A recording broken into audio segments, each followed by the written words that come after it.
Is Ole Miss a top 5 team for 2026 with Trinidad Chambliss back? Yes, they are.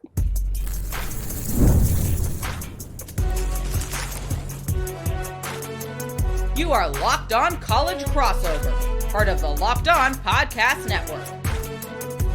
Your team every day. Crossover of Locked On Ole Miss and Locked On the Portal. I'm your host, Brian Smith, along with Stephen Willis of Locked On Ole Miss. Thank you for making each of us a part of your day, each and every day, right here on the Locked On Podcasting Network, the number one sports podcasting network in the land. We are brought to you by Mazda. Today's show is going to be a fun one, and we are going to put that same drive into every detail at Mazda. Wins define the moment, putting in the work that defines you. Stay tuned for highlights in this week's Moving the Game Forward. There's more to a Mazda because there is more to you. I'm going to have some questions for Stephen a little later on in the show about expectations, the schedule, how the SEC is going to play out. We're also going to discuss the defense. Can it at least be close to the 2024 level of defense that the Rebels showed? I think it's plausible. I believe that Stephen does too, but what has to happen for that to transpire? Ole Miss's offensive weapons. They have not been concerned with that of late, and they probably won't again this year. Is there anybody that people need to know about that isn't already on the radar? We're going to talk a little bit about that. But to start, straightforward, this is not a rocket science adventure here, Stephen. In my opinion, now that Trinidad has been granted another year of eligibility, the Rebels should be a top 5 team because they've got a pretty balanced squad, and he's conservatively a top 10 player in college football, regardless of position. I think top 5, but I digress. The point is still the same. This is a top 5 team, and I think it not only helps them for 2026 on the field, I think it helps Ole Miss long-term from a perception standpoint because I think he'll be in New York for the Heisman ceremony, whether he wins it or not. He'll have to earn that, obviously. And I also think just the positive nature. He's a really good young man. He's a guy that's exciting. This is going to help Ole Miss football for years and years to come. What's your take? I think it would be interesting. Like, if he was promoted at all, he would have been in New York a year ago. He deserved to be in New York. I thought so too. Yeah, but he was not promoted at all during the month of that crazy November that happened. So he ended up finishing 8th with no promotion whatsoever. Kiwan Lacy ended up a finalist for the Doak Walker Award with no promotion whatsoever. This year, I think that Ole Miss is going to burst on the scene because the narrative got explained that Ole Miss was only winning because Lane Kiffin is an offensive genius. And that isn't what was happening in Oxford. The Grove Collective and all them on the front edge of what's going on. The machine behind the scenes was kind of being built. And what you saw was an Ole Miss team that was able to retain all but 4 players from leaving with Lane Kiffin and 4 coaches from leaving with Lane Kiffin as far as on-the-field coaches. The machine's built in Oxford, Mississippi. It's going to be imperative on Pete Golding is basically just don't wreck the Ferrari at this point. I mean, that's legitimately what's going on. And you mentioned offensive weapons. You know, you go down to the Under Armour All-American game just like I do, and there's been 2 players that just jumped out to me from practice from the time that I've been going. And one of which was Zach Branch, and he's obviously at Georgia, so we're not going to talk too much about him. The other was Jahontae Cook. He's a guy that made plays. He has a really impressive catch radius. He's twitchy, all of that stuff that you want on a slot receiver. And it came down, he needed to mature a little bit. I'll just leave it at that. In Texas and Washington, he got to Syracuse where it was kind of isolated a little bit to where you kind of just had football, and all of a sudden he put up 60 catches and became the go-to guy. And once he gets to Oxford, Mississippi, where the nearest decent-sized city is an hour away, I think this kid's going to blow up. I literally think that Jahontae Cook is about to put up an Elijah Moore type year. If they can get him to go along with Honeycomb and a nice room with tight ends. And Caden Lee's in Missouri now. Oh, Caden Lee left. I did not know that. Yeah. He went with Austin to Missouri. I can't say I blame him. Austin's pretty good too, but that's unfortunate, but they still have a lot of receivers. Wide receiver in Ole Miss, is the last of my concerns. Yeah. I don't even look at the spring competition at wide receiver because it's like at 15 years in a row at this point. They're going to figure it out. They've got the reputation of being able to figure it out. The tight end room's getting there very, very quickly. Oh, yeah. Oh, yeah. Yeah, the two positions that are on my mind right now is like the offensive tackle position and the linebacker position. Those are probably the two positions going in, and that's probably the difference between 9-3 and 11-1, if we're going to be completely honest. It's probably that way for a lot of teams. Let's start at linebacker. Nobody has linebackers that can cover in today's world because you got to go against slots and stuff. It's not going to work. You just need to be serviceable. But getting Pirelli and just having more experience and having Perkins back, I don't know. They'll probably use him in different ways. That's a pretty good starting point. And then at offensive line, like they got some good players coming back and they added some portal pieces, which is my next question. Which offensive lineman that was added do you think is going to be the most impactful amongst that group? You know, you might be able to help me out a little bit on this, but the top rated transfer that they got was Carius Kern. Talent-wise, he's freaky. Yeah, from LSU.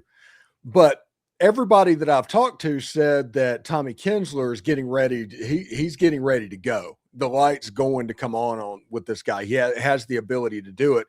His high school and all that, I think we talked about it earlier. If he would have not went where he went, it would have probably had more exposure or something like that. Oh yeah, he's from Ocala and he played at a small school. And I like those. But Terez Davis, who started as a true freshman at Maryland, he's probably going to be the left tackle for Ole Miss. So the question becomes, who's going to be the right tackle? And it's going to be a three-man weave, essentially, of Connor Halls, who's from Osceola High School in Kissimmee. And you have Carius Kern and Tommy Kinsler, and they're going to fight it out. It's basically going to be a knife fight over the course of spring. And if you can get those two positions right, you still have the interior of that offensive line that resulted in Kiwan Lacy just being a dude towards the end of last season. You figure out the tackle, especially on the run game part. I think that's the thing that everybody needs to worry about. Trinidad Chambliss can make do with the tackles no matter what Ole Miss has. He's so great at escaping. He makes that work. If there's some good run game tackles for Kiwan Lacy, that offense goes from almost impossible to stop to just not stoppable. Yeah, they could be a team that averages 38, 40 points a game. And even against most SC. Are they going to do that against Georgia? Maybe, maybe not. But they even scored a bunch against them last year. So if the O-line steps up, maybe they do. So it's possible. I'm curious to see how much they turn Trinidad loose to throw because of Lacy in the backfield. And as Stephen, as you know, that's a good problem to have. So when we come back, we'll talk a little more about the offense, but we also need to dive into the D. This is a team that has been known as an offensive unit, first and foremost, and it should have been the last several years. But in 2024, that defense was really good. Could this be a year where the Rebels kind of take that step forward and have another elite level defense? When we come back, we're going to discuss that on this crossover, Locked on Ole Miss and Locked on the Portal. Today's show is brought to you by our friends at Mazda, moving the game forward for those who see that there is more to the score than what is on the screen. And Trinidad Chambliss is that guy, not just for Ole Miss, but for college athletics. Playing at Ferris State, a Division II institution, taking his game to Ole Miss and not just doing well, but like inspiring the country because he came off the bench early in the season. He had to be that guy, and he was dominant. So dominant, now he's one of the most coveted players in college football, and the Rebels will be better for it. These types of situations are rare, and it's what it takes to really raise the bar. It's the extra work off the field for Trinidad, and it's that dialing in every detail, giving it that extra fire of the grit, and that I never quit. We put that same passion into every model at Mazda, highlights that make the real.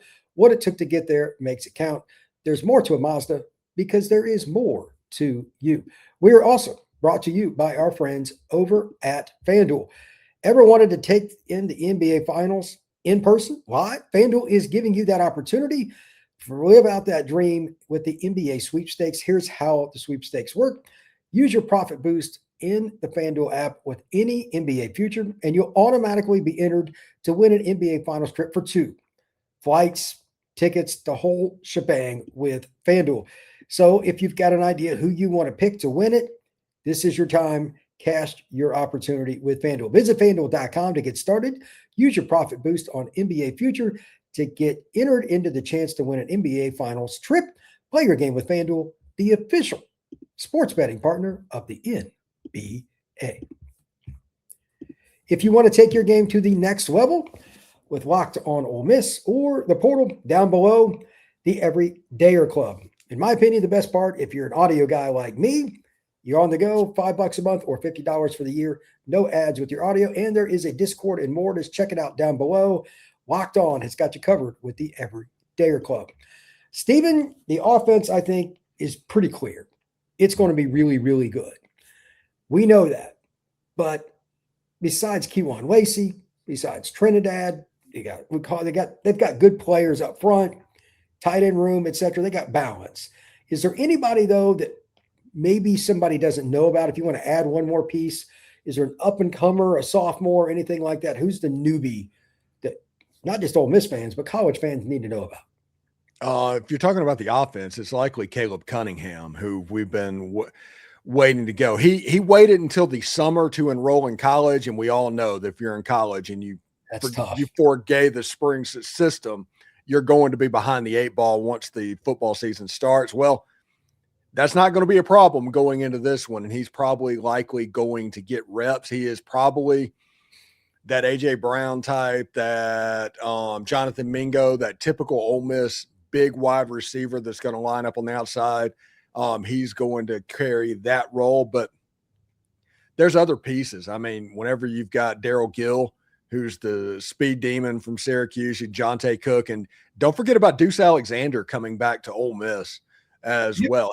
He honestly is built like a perfect slot receiver, but the way I foresee it is like 2023 when John David Baker was the passing game quarterback and you had 2 of those slot type wide receivers, a dual slot kind of system that we were able to use with Trey Harris on the outside. I think you're going to see a little bit of that. Well, if they've got that many options and with Kiwan and Trinidad in the backfield, again, this is a team that could push 40 points per game. It's not out of the question. Next, defensively, everybody knows that I like Suntarian Perkins if they watch your show with me on it. They've got some other pieces, but Jay Crawford comes over. He was probably Auburn's most consistent defensive player outside of a top 20 pick in the draft, but that's another story. And he was elite. He was one of the top 5 corners in the SEC probably last year. He's coming over to Ole Miss. And they also get Blake Purchase from Oregon, a pass rusher that split time with some elite guys. He's going to get turned loose. Is there anybody else that people need to know about that they added out of the portal that you think is going to be impactful, not named Luke Farrelly?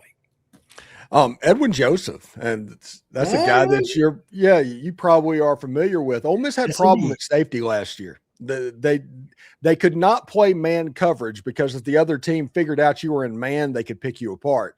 So that was the thing that Ole Miss had to basically cover up over the course of the season. And doggone it, they almost did it, like 19 seconds away from the national championship game.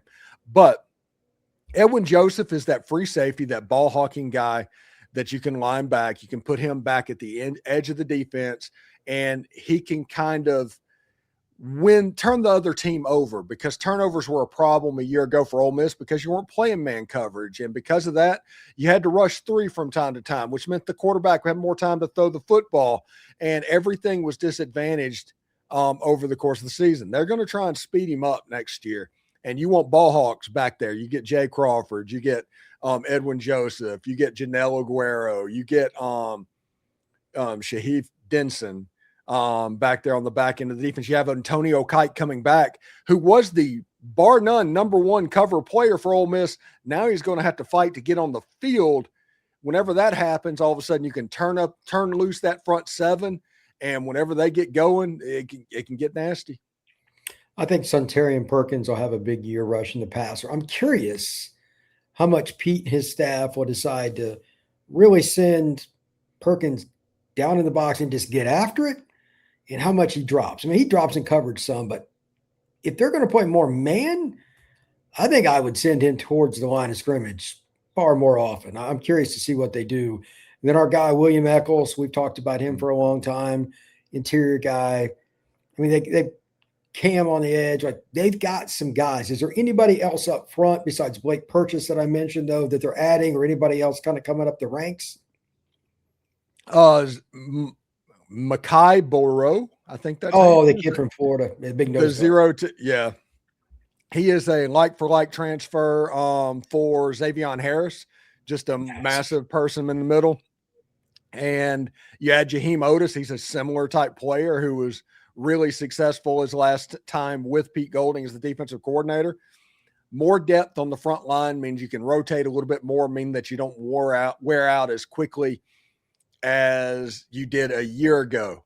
That last drive that Miami ran the ball, Ole Miss was just out of gas. They couldn't switch players on the defensive line. You're basically just hoping to rush at that point. Now you can keep William Eccles fresh. You can keep Cam Franklin fresh, those guys. Blake Purchase on the edge, Suntarian Perkins on the other side to kind of do what they did with Princely and Suntarian a couple of years ago. And when you have Jay Crawford, that takes half the field away. At that point, if you don't have to worry about that, you can get pretty exotic with coverages and blitzes and all of that stuff whenever you don't have to worry about the best wide receiver for the other team. That makes a big difference. When we come back, I'm going to talk to Stephen about some questions. The SEC schedule, who Ole Miss plays. Obviously, the LSU game is big. Are there any worries about being the hunted? Is this going to be the year? There are a lot of things to still get into. That is next on this crossover, Locked on Ole Miss and Locked on the Portal. Today's show is brought to you by Indeed, where hiring isn't just about finding someone willing to take the job. It's about finding the right person with the right background who can actually help your business move forward. And if you want candidates who match what you're looking for, Indeed-sponsored jobs is the move. Because instead of hoping the right person stumbles across your post, Indeed helps you match with quality candidates by boosting your job listing to the people who fit your specific criteria, skills, certifications, location, even experience, or a combination. It's up to you with Indeed. If you're hiring, you don't want to be wasting your time just going through resumes either. You want something to get done. You want it to get done in a very short manner and it to be profitable instead of you wasting your time. That's what Indeed is for. And here's a great stat to kind of explain why Indeed's important. Per their data, 27 hires are going to be made in the time that I'm talking with you today. 27.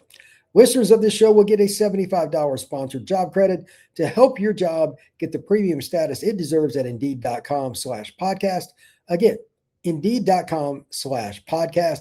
Terms and conditions apply. Hiring. Do it the right way with Indeed. Stephen, this will be an interesting schedule for the Rebels. If I remember off the top of my head, they've got a really intriguing opening game. They've got a few unique games. Take the LSU game. We'll get to that in a second. That's the low-hanging fruit here. They've got some intriguing games in the back half of the schedule. And they even have, I think, an improving Mississippi State team. It'll be in Oxford, but I think that team will take another step forward. They'll be a quality team. I mean, Ole Miss should beat them, but it's consistent throughout their schedule. There isn't any 3-4 game stretch. You're like, wow, they're just going to smoke all these teams. It's a good schedule. It should, if they go 10-2, let's just say, not only should they make the playoff, they should be probably a top 6 seed. That would be my guess. What are your thoughts on the schedule this year? And are there any oddities that you want to point out? I think that it's not a good situation that the week after you automatically look at the LSU game. The week after that is at Florida. That's problematic. Yeah, 100%. I thought the same thing. Absolutely. Yeah, that's problematic. I think the game of the year in the SEC could be Ole Miss and Texas, especially when Ole Miss plays a Manning. That adds an extra layer on top of everything. And those two might be the best two teams in the Southeastern Conference next year.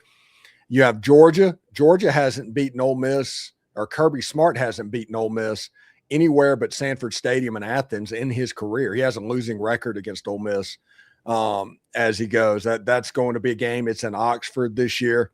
Missouri is the homecoming opponent. That's going to be a difficult thing. Auburn's like sandwiched in between Georgia and Texas, if I'm not mistaken. That's not great timing. Yeah, that could be weird. This is a difficult schedule. It is a legitimately difficult schedule, but Ole Miss does have a better team than they had a year ago. So the schedule's harder, the team's better. And honestly, if Ole Miss loses the game, they lose the game because of it. But 9 SEC games, all fans should be in favor of that instead of just saying, hey, we could lose that game, because nobody wants to watch Ole Miss play Georgia State. Nobody. Not a single person. He just line it up, play Vanderbilt, figured out how to make it work, and let's do it. That's another game, teams. Yeah, like they play in Nashville too. If you look at the league, Kentucky's starting over. Okay. Mississippi State's getting a little better. Ward only knows what's going to happen with South Carolina. But there are no just gimmies in the league. The league is sandwiched now, squashed down. There is no 2022 Georgia in college football this year. Those days are probably over because of the NIL transfer portal. That might be the last oh my God team we have, because they just their third team D lineman was going to. It was ridiculous. Those days are pretty much over. So I think you have to be more mentally prepared than ever, and that's asking a lot, because you're dealing with 17 to 22-year-olds for the most part, a few 50-year guys a little older. That's not easy to keep them focused. That's why you brought up the game at Florida. We both know the Swamp is no joke. That place is deafening. I saw Florida play a number of years ago against a horrific Vandy team, murdered them, but the fans were still loud as all get. They just are loud. Playing Auburn, I don't care where you play the game. Auburn's going to play hard. They got a new coach. It's pretty good. That's not going to be easy. You got a sandwich game. You got Mississippi State at the end of the year. We always know the Egg Bowl can be funky. It could be 21-16 going into the fourth quarter. Would it be surprising? No. Is Ole Miss way better? Yeah, but it's the Egg Bowl. So there's just different layers to their football schedule. And then, Stephen, you brought up something that I think is true. In some ways, I understand why fans, whether it's Ole Miss or otherwise from the Southeastern Conference, are concerned about the 9 games with the 12 playoff spots.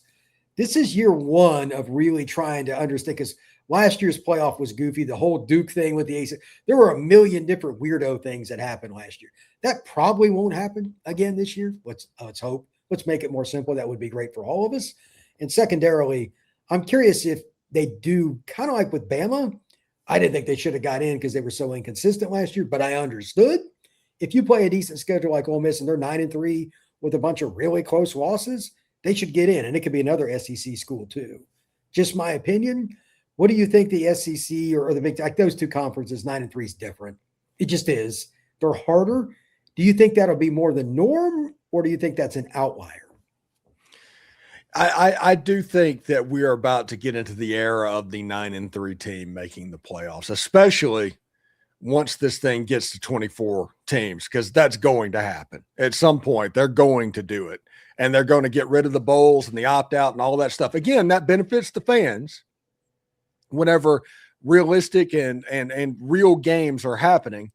But we're in that weird transition phase right now, and we want perfection, but don't want perfection. And people don't want to play a 9-game schedule because it could cost them a playoff game. Well, I hate to break it to everybody. Last year, the SEC played an 8-game schedule, and Vanderbilt, who should have been in the playoffs, did not make the playoffs because they lost a road game in the last minutes to the Texas Longhorns. So it happens. There's always a team that gets cut out. If your team gets cut out, that's terrible, but somebody is going to be next year's Notre Dame. There's always going to be one, and it doesn't matter how many people are in the team. Yeah, because there's always a cutoff. It's just math. I mean, somebody doesn't make it. Yeah. You could have made the argument for Texas, Notre Dame, or Vanderbilt. If any of them got in, I would have, and again, the goofiness, with no offense to them, the G6 teams would have got squashed by any of those three, and I'm being kind. And they got squashed anyway. Yeah, I know. That's what I mean. It's just I hated how they did that. And it doesn't matter now, but that's a lesson learned. Can't have that happen again. And we're probably going to end up at 16, I'm guessing. in 2027 or 8 or whatever, it'll at least get to that point pretty soon. It'll probably be, but after 16, I doubt anybody after 16 would ever have much of a chance. But let's be honest, that's about money at that point. But yeah, the Big Ten's plan that they released is go to 16 for a couple of years and then go to 24.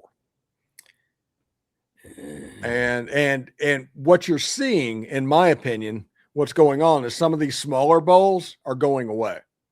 The Motor City Bowl that folded, the LA Bowl folded, all of those lower end bowls are starting to fold. And what's going to happen is the playoffs is just going to suck all of the oxygen out of the room and everything's going to become about it. Pretty much. I agree with that.